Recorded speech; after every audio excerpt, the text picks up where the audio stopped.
যদি আমরা এদেশে বিচার না পাই, যদি মব জাস্টিসই হয় একমাত্র সমাধান, তাহলে এদেশের সুন্নি জনতা জেগে উঠবে, বিচার এবং আইন হাতে তুলে নিতে বাধ্য হবে। যখন সুন্নি জনতা আইন হাতে তুলে নেবে, তখন এদেশে স্বৈরাচারী দোসর যারা আছে এবং স্বৈরাচারী প্রেতাত্মা যারা এখনো প্রশাসনে ঘাপটি মেরে আছে, তাদের পালাবার পথ খুঁজে বের করতে হবে। মাত্র 2 ঘন্টার মধ্যে যদি গাড়ির মধ্যে ঢিল মারা আসামিদেরকে গ্রেফতার করা যায়, তাহলে প্রকাশ্য দিবালোকে জনসম্মুখে একজন ইমামকে যেভাবে হত্যা করা হয়েছে, সেই হত্যাকারীদেরকে ধরতে পারা যায় না, একথা বাংলার মানুষ বিশ্বাস করতে পারে না। এটা একটা নাবালক বাচ্চাও বুঝে এটা প্রশাসন টালবাহানা শুরু করে দিয়েছে। সুতরাং আমরা কোনো টালবাহানা মানতে রাজি না। যদি আজকের অবরোধ পর্যন্ত যদি সরকারের টনক না নড়ে এবং কোনো আসামি ধরে শাস্তির আওতায় না আনা হয়, তাহলে কঠিন থেকে কঠিনতর কর্মসূচি নিয়ে আহলে সুন্নাত ওয়াল জামাত মাঠে থাকবে। প্রয়োজনে আমরা আজকের পর থেকে কাফনের কাপড় বাদে মাথায় বেঁধে নিয়ে রাজপথে থাকব। অবরোধ আজকের মতো আমাদের ধারাবাহিক কর্মসূচির একটি কর্মসূচি হচ্ছে অবরোধ। সরকার বহু টালবাহানা করার পরে মামলা গ্রহণ করেছে দায়সারাভাবে। আমাদের একটাই কথা, যতক্ষণ না পর্যন্ত মাওলানা রইসুদ্দিনের হত্যাকারীদের গ্রেফতার এবং বিচারের আওতায় আনা না হবে, ততক্ষণ পর্যন্ত আমরা ময়দান ছাড়ব না।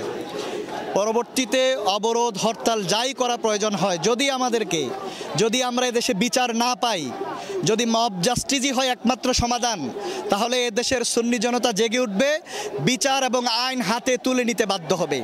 যখন সুন্নি জনতা আইন হাতে তুলে নেবে, তখন এদেশে স্বৈরাচারী দোসর যারা আছে এবং স্বৈরাচারী প্রেতাত্মা যারা এখনো প্রশাসনে ঘাপটি মেরে আছে, তাদের পালাবার পথ খুঁজে বের করতে হবে।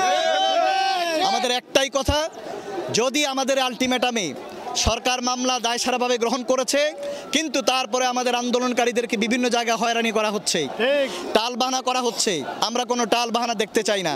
আমরা প্রশাসনের দৃষ্টি আকর্ষণ করে বলতে চাই, মাত্র 2 ঘন্টার মধ্যে যদি গাড়ির মধ্যে ঢিল মারা আসামিদেরকে গ্রেফতার করা যায়, তাহলে প্রকাশ্য দিবালোকে জনসম্মুখে একজন ইমামকে যেভাবে হত্যা করা হয়েছে, সেই হত্যাকারীদেরকে ধরতে পারা যায় না, একথা বাংলার মানুষ বিশ্বাস করতে পারে না। এটা একটা নাবালক বাচ্চাও বুঝে এটা প্রশাসন টালবাহানা শুরু করে দিয়েছে। সুতরাং আমরা কোনো টালবাহানা মানতে রাজি না। যদি আজকের অবরোধ পর্যন্ত যদি সরকারের টনক না নড়ে এবং কোনো আসামি ধরে শাস্তির আওতায় না আনা হয়, তাহলে কঠিন থেকে কঠিনতর কর্মসূচি নিয়ে আহলে সুন্নাত ওয়াল জামাত মাঠে থাকবে। প্রয়োজনে আমরা আজকের পর থেকে কাফনের কাপড় বাদে মাথায় বেঁধে নিয়ে রাজপথে থাকব। আমাদের আজকে যে কর্মসূচি, যতক্ষণ পর্যন্ত আমাদের রইসুদ্দিন হত্যার বিচার না হবে, ততদিন পর্যন্ত আমরা রাজপথ ছাড়বো না। আমরা রাজপথ ছাড়বো না, রাজপথ আমরা থাকবো। গ্রেফতার না করবে,